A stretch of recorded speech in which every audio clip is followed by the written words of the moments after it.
తెలంగాణలో డెంగీ జ్వరాలు danger bells మోగిస్తున్నాయి. ఈ ఏడాది జనవరి నుంచి జూలై వరకు 1800 డెంగ్యూ కేసులు నమోదయ్యాయి. ప్రైవేట్ ఆసుపత్రులకు డెంగీ జ్వరాలతో రోజుకు 2-3 రోగులు వస్తున్నారు.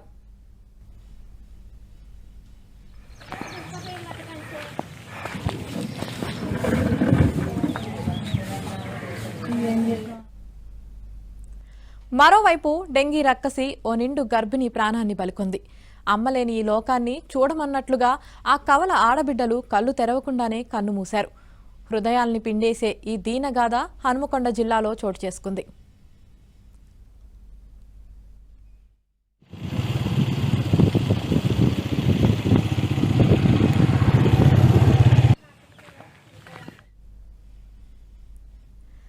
సాయంపేట మండలం గట్లకానిపర్తికి చెందిన బొమ్మకంటి శిరీష నిండు గర్భిణి.